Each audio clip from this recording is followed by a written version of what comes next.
Hi everybody, it's Lydia here. So today I'm doing a review for The Queen of the Tearling by Erica Johansson. Now I started reading this as part of the Bout of Books readathon a few weeks ago, didn't finish it, but actually I was also reading it as part of the Queen of the Tearling read-along that was going on during August. So this is about a girl named Kelsey who is the intended heir to the throne of the Tearling. Now the Tearling have tumultuous relationships with a neighbouring country called Mortmesnay, and as a result every month 200 people are picked out of a lottery and sent to Mortmesnay. Now this was part of a pact that Kelsey's mother made in order to stop Mortmesnay from invading. Now Mortmesnay, I hope I'm saying that right because I just don't know how to say it, is ruled by the Red Queen, and as her name suggests, she isn't the nicest of people. She is also over 200 years old and is rumoured to be a witch. So yeah, she's the villain of this piece. So this is the first book in the Queen of the Tearling series, and like a lot of other first books in series, it does tend to get quite overwhelmed by scene setting and character development. That said, I did really enjoy reading this book because despite the kind of overwhelming amount of information that you have to take in this book, there are a lot of really just enjoyable little scenes in it that kind of make it so fun to read.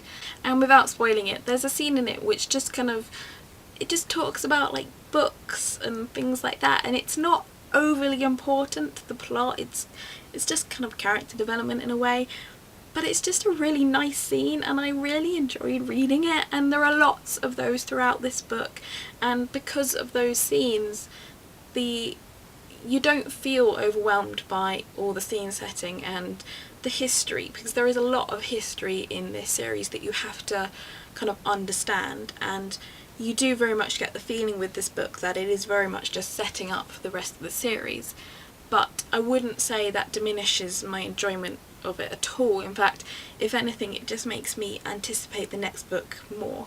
Now when I first started reading this, I thought it was going to be a YA fantasy, and I have nothing against YA fantasies whatsoever, I love them, but sometimes you just want a bit of kind of grit to a story, and this more than delivers it.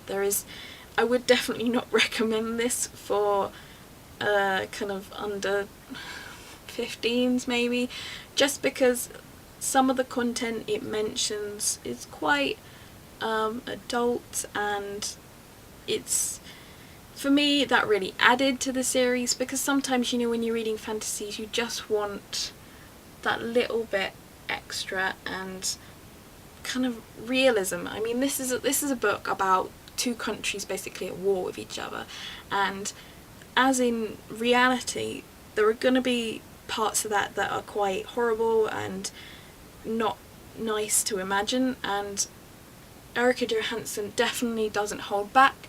She very much incorporates that as part of the book, and so it's definitely not YA fantasy, but it's probably, I guess, like new adult fantasy. You know, I'm never really sure what that genre kind of covers, but this would probably go into it, so 15 plus I would say. That said, I'm not at all for book censoring, so if you want to read it, read it. Now an important element to this book is the realism of it, and this sounds like a really random thing to say because obviously it is a fantasy and there are some very fantastical elements to it that couldn't possibly be real in our world. But that said, it is set in our world, except it's set in the future. And the weird thing about this is it talks about the things we have, it talks about books we read like Harry Potter, Lord of the Rings, and it talks about kind of objects and computers and things like that. But in this book, people live in castles and they ride horses and they drive wagons and women wear long dresses, and it's like she's taken kind of 400-year-old history and moved it into the future, and in a weird way it works and I can't explain why, and I don't understand how this has happened, but it works. Now, part of the reason this does work is because she incorporates historical texts, and I say that with inverted commas because she obviously wrote these. They're obviously fictional, they're about this world that doesn't exist, and yet they're so well written that you think you're reading a history book when you read them. And they're really cleverly used. They're used as like chapter transitions, and it basically, in a weird way, you know this is a book, you know it's all fantasy, but yet you're reading these texts which are written like kind of history books that we read that represent fact from our history, and so in your brain you're thinking, this is fictional but it sounds like fact, and that makes me feel like it's more realistic, and it works in a weird way. So I really liked that kind of technique and little kind of, it was just a little clever idea to really pull the reader in further.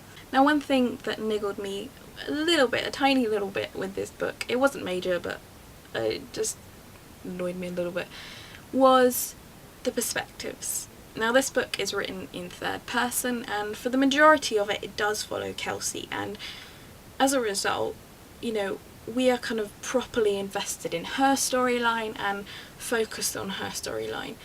But despite this, it does switch to different characters every now and again, and some of them I understood why, but there was one perspective which I won't kind of talk about too much, that just felt pointless, really. I'm not gonna lie, it just felt pointless.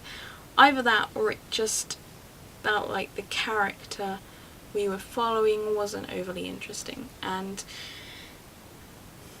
I think whenever it went to that perspective, I didn't switch off, but it wasn't as exciting as I liked it when I was reading Kelsey's perspective, or even the Red Queen's perspective, because it also covers hers.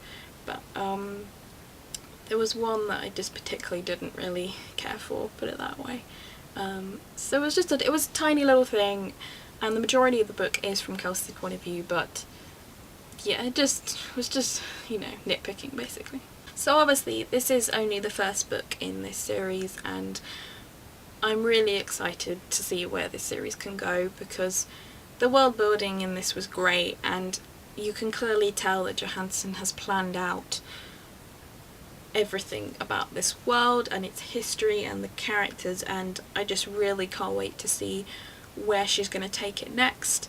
There are also a lot of characters that are mentioned in this book which you only see like a tiny side of them, and you know there's so much more to them, so that's really intriguing. I'm really looking forward to seeing where they go. And there's this whole other plot line that revolves around who Kelsey's father is, which I don't know whether Johansson is just throwing out all these red herrings, because in my head there's like two people who at the moment could be her father, and I'm kind of, one of them I just think it would be really weird if he was, and the other, it kind of seems too cliche. So I really hope I'm wrong in that case, and we just haven't met him yet, or don't know about him yet. But that's another storyline that I'm just really looking forward to seeing, kind of what happens next in that, because she really could take it anyway, and it would be interesting, let's put it that way. So that is my review for The Queen of the Tearling by Erica Johansson. I hope you enjoyed it, and if you've already read this book, let me know in the comments below what you thought about it. Did you agree with me? Did you disagree with me? What do you think is going to happen in the next book? And if you haven't read it yet, then honestly I really recommend checking it out. It's just a really enjoyable reading experience, and I cannot wait for the next book in the series. So that's it from me today. I will see you tomorrow for my Tag Tuesday video, but until then, bye!